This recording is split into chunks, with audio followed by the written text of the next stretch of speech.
Let's go. I hate to say newsmaker hotline. There's got to be some. We got to come up with some other euphemism for the hotline. So let's call it the Sports Buzz Haircuts hotline. I like it.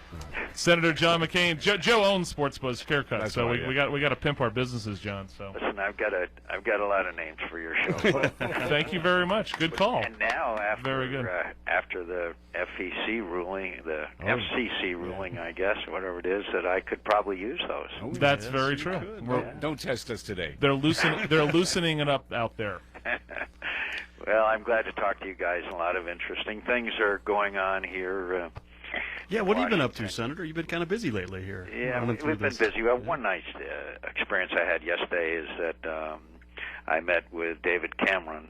Senator Lindsey Graham and I met with David Cameron by ourselves several years ago when he was just starting out. He invited me to come over and speak to their party conference. They were at an all-time low, as you know. At that time, Tony Blair was extremely popular. But anyway, so when he was in town yesterday, he asked to see me and Lindsey Graham. It was nice to talk to him. And by the way, he has steered the British economy, I think, back in the right direction. Massive spending cuts, and get a commitment to get their budget balanced. I hope that, although I doubt it, it might be nice if he had some influence on the president, and here we just continue to spend and spend. Yeah, we're watching that. Hey Senator, I've been doing a lot of research on back in 1994, the contract with America and the health care debate, and President Clinton's first 2 years, and it's kind of lining up right now like that perfect storm.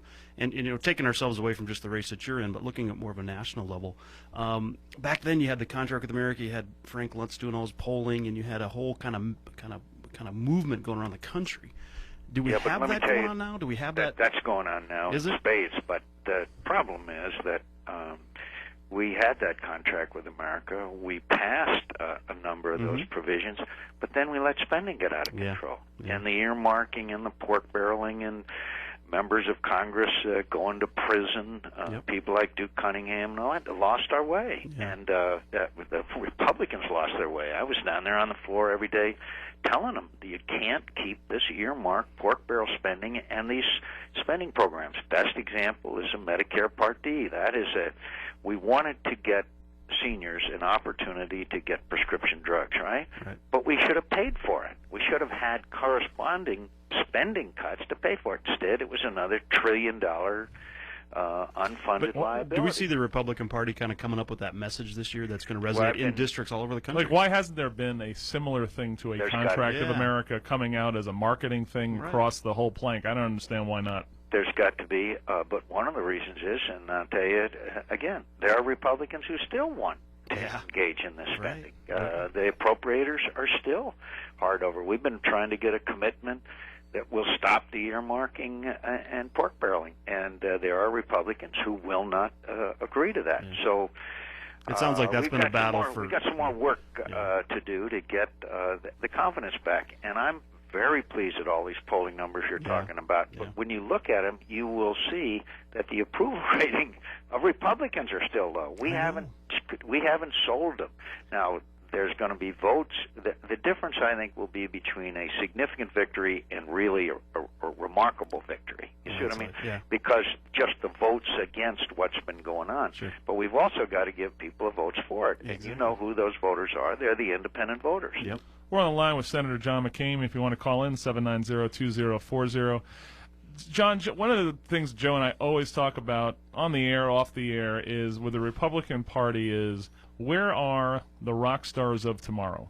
Okay. I think there's a lot of them out there. Yeah. Well, who should we look to? Joe and I are still, hovering around our 40s. Okay. Well, Joe's a little older. Well, one of them, and I always get in trouble with some because I don't mention. You don't mention everyone, right? But one of them right now, in my view, is Bobby Jindal, the governor of Louisiana. Now, he did a bad job in his first opportunity to respond to the president's message, but Governor Jindal has been down there in Louisiana every day, fighting to get the bureaucracy out of the way, fighting to get the cleanup done. He has really done a very good job. I think we've got a number of governors out there that are very strong and attractive people. I can tell you, I think Eric Cantor in the House of Representatives, Tim Pawlenty, who did a very good job as governor Minnesota. There's a large number.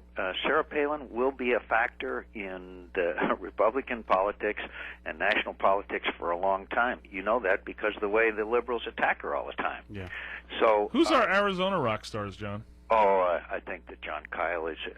I admit that he's not so young. I was going to say, someone under 50. Well, I mean, we like John Jeff too. Flake. I think Jeff Flake is a star. Yeah, I mentioned that Jeff a lot, is yeah. a true. He stood up against his own leadership, against this pork barrel and earmark spending, and they punished him for it. They punished him over there for it. Republicans did, and yet he was willing to stand up. Senator, what's his district again? Just so for those of us in Tucson, is it Scottsdale? It's the East Valley. East Valley. Okay. East Valley up in Phoenix. Yeah, pay attention to this guy, listeners, because Jeff Flake is really someone to watch. Yeah, I think if Jonathan Payton gets elected, he's going to be a star. He's a veteran. He's got a good record up in the legislature, and I think he is a rising star in Arizona politics and and could be nationwide. I think we've got a good crop of candidates out there. Tonight there's a debate at Desert Hills High School, which I'm moderating, forum with Jonathan Payton, Jesse Kelly, and Brian Miller, all candidates running for this thing. So. Well, Jonathan is, I always have a special affection for veterans, and he served in Iraq, as you know, and he's anyway. I think all three of the guys did in that race. Hey, the other question I have. I just don't know the others. Yeah. You know, you're talking about how you have Republicans who are not for wasteful spending, and you have ones that are promoting wasteful spending. And that we've talked about it before, the second Bush term, and energy and transportation bills that were full of your favorite thing, pork, right? Yeah.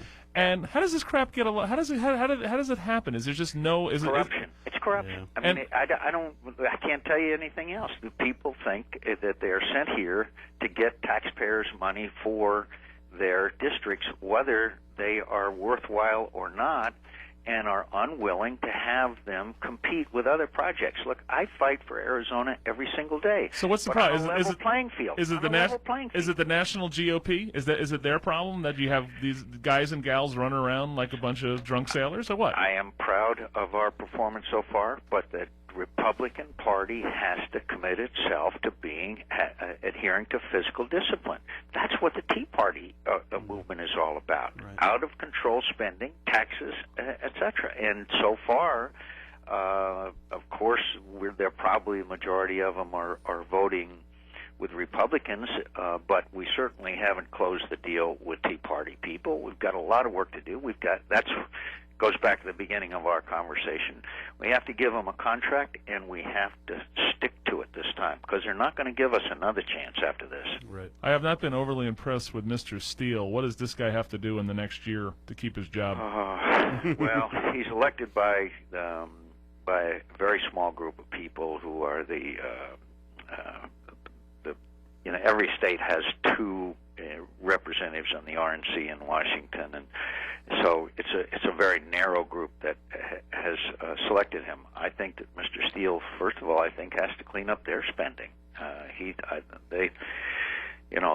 Some of the expenditures that they've made were outright, just totally inappropriate. I think we need to get all of us in sync, and the way you get in sync is to have a specific outline. First item I would have on the list: balanced budget amendment to the Constitution. Number 2, repeal and replace Obamacare, and then go on from there. Something that we promised to do, and this time I believe we'll carry it out. I think we do. Bruce Ash, who's from Southern Arizona here, he's on the national committee. Mm-hmm. He actually came out with 10 points. 10, you could be good on 7 of the 10 and still kind of hold the Republican brand. Something like that, where there's some kind of litmus test at the national level to say, you got to be for these things, and these are important to us. Exactly, and we have to commit to them. And again, they're in sync with the overwhelming majority of the American people. Sure. Look, approval ratings of Congress, the last number I saw was 14%. You get down that low, you get down to paid staffers and blood relatives.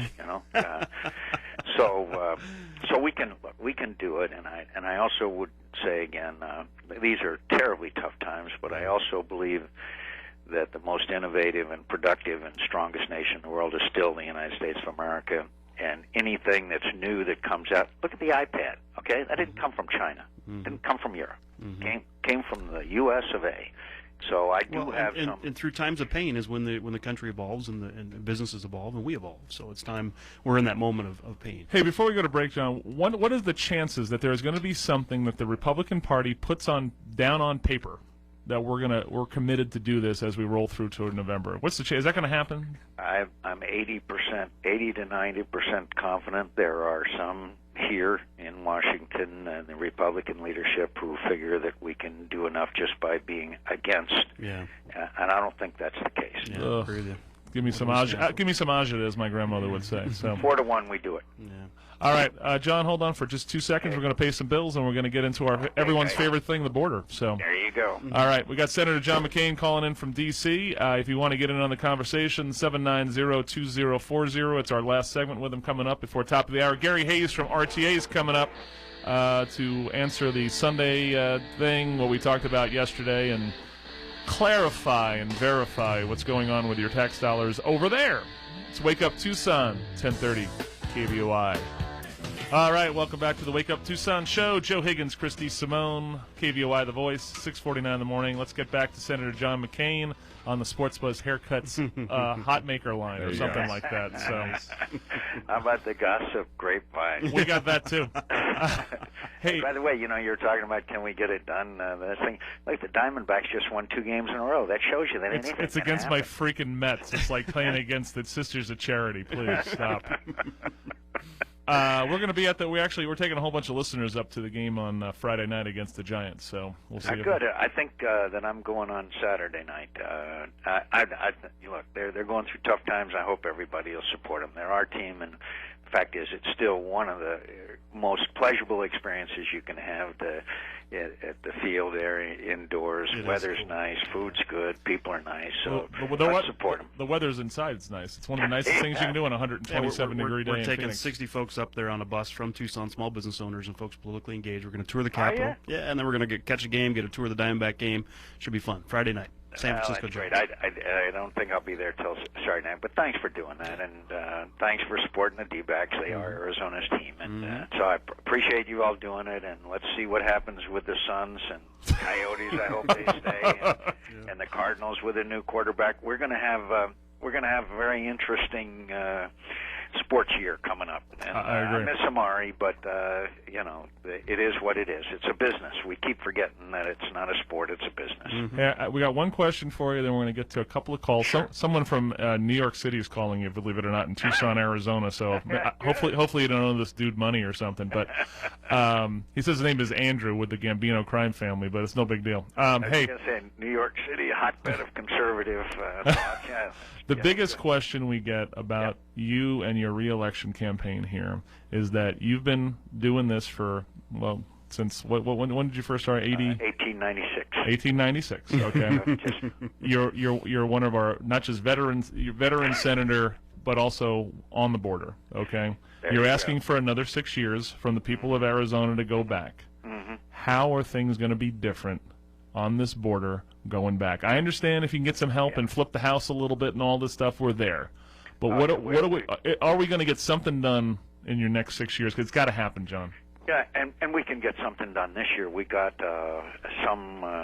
we won some votes. The way that Harry Reid had it set up, we had to get 60, but we got some over 50 votes. I did get in the defense bill mandate that 6,000 troops go to the border. And by the way, they put off taking that bill to the floor of the Senate because they think that they would lose on that 6,000 guard to the border. Yeah, we can get it done next year. And again, I just came from Israel. They secured the borders there. Surveillance, people, and fences. We can do the same thing.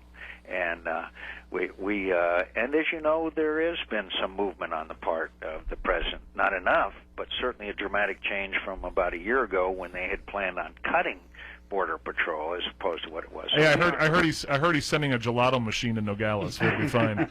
Hey, and our 10-point plan has been working. But I also want to point out to you, my friends, what the liberal and the left don't understand when they keep saying, "Well, it's not a big problem. Why did they care?" That the border's more secure than ever. That car bombing that happened the other day in Juarez, that's the kind of stuff that happens in Baghdad. a wounded person. They wait till people come around this wounded person and set off the car bomb. Now that is a unprecedented act in this whole border situation that we're talking about. Those plastic and explosives, if that right? isn't a wake-up call, Yeah. if that isn't a wake-up call, there's no such thing. Sure. Hey, one last yes or no, and then I'll get to the calls. If Yes you or no? Arizona 1070 comes before you as a state representative, you're a yes on 1070. Oh, yeah, of course, yeah. Okay. Yeah. The federal government has got to fulfill its responsibilities, and it's not. And one of the questions when I'm in these debates with these people on the left, why should our citizens have to be warned, have signs put up by our government warning you're in a drug smuggling and human smuggling area? Is that how we expect people to live within our own country? Sure. But we can get this done. I am confident we can get this done. All right, John. Let's get you to the you to the voters. All right. Let's go to Depa. Depa, he's one of our brand new callers. He's great. Let's go to Depa. What's up, big guy? Yes, no cross stream. Thank you very much. I do have a question though. I want to say first, thank McCAIN for service to country. I come from Cambodia. I live in Vietnam. I live in Thailand. So I want to say thank you for all Americans who go there and try to help us. And he pay, close to ultimate price. I mean, almost worse than death because you have to live with people that capture you and take you. But I have a question about you guys keep stopping unemployment payment. I have job, but my partner who worked with me lost his job because he not on salary like I was. And he no take unemployment for more than 3 months before he go and not have no money no more. But still, it's okay to give Pakistan $700 million. It's okay to give Mexico $340 million. It's okay to give Palestine another $500 million. All right, Dave, I got to get to a whole bunch of other calls. So the question is, of course, we're spending all this money. We just want. Why not spend on America? Why spend on other country and not American? Why not make Congress pay for other country before we pay for them? Thanks, Depa. Thanks for the call, bud. Gotcha. They added $34 billion of other spending on it. All we want to do is pay for it. We want to stop the spending, and the size of government has doubled since 1999. Surely we could cut some government spending to pay for this, rather than just add to the debt that we continue to lay on our kids and our grandkids. All we Republicans in the Senate have been trying to do is get them to pay for it, and that's all. We understand that, man. They've been spending like we keep talking about as small business employers, we have my unemployment rates have gone up. My cost to employ folks has gone up because of these things. And you're paying more months that you're paying the whole thing. Let's go to Ernie real quick on with Senator John McCain. Ernie, you got like a minute, so let's go quick, bud. Hello, Mr. McCain. Hi, Ernie. What I wanted to say was yesterday when Mr. Obama was on the podium with the three people behind him talking about how long they've been unemployed and they needed to pass more money to keep receiving the benefits. Well, I wonder why no Republican has picked up on actually what he was doing was showing his failures from his policies. If these people are unemployed that long, wouldn't you think that is a failure of his policies? All right, Ernie, thanks for the call, bud. Ernie, that's an excellent point. The failure. They promised us if we passed that $832 billion stimulus package that unemployment would be a maximum of 8%. So what he was doing is presenting evidence of his own failure of his own policies. So that's a good point, Ernie. And Ernie, I think you're exactly right. Ernie, thanks for the call. Hey, we got to hire a few more census workers. So. Oh yeah, more of that. That ought to take Andrew from New York City. What's going Andrew. on? Hey, good morning, Senator McCain. A pleasure to talk with you this morning. How did you find us on KVOI in Tucson, Arizona, Andrew? Well, I wanted to congratulate Senator McCain on being so linked into social networking. He tweeted about talking with you guys this morning, so here I am sitting in my office and got on the internet and listened in. Wow, I'm just making sure you weren't a stalker. So absolutely not. And Senator McCain owes me no money. I just owe him a lot of gratitude for all the service he's given to our country. Thank you, Andrew. You're a hero to everybody here. More of a local. There's hope for New York City. Go ahead. Thank you. A local question though. A lot of politicians have been weighing in on the mosque down in at the World Trade Center. the World Ground Trade Center Zero. area. You know, do you think it's a local issue? Is it more of a federal issue? Isn't it kind of, you know, we do have freedom of religion in this country. Andrew, you really raise a very tough question. One, I haven't gotten into it as much, but all right, we got like a minute here, Andrew. So let him answer, please. Let me just say very quickly, Andrew. I think it is a national issue in the significance of Ground Zero.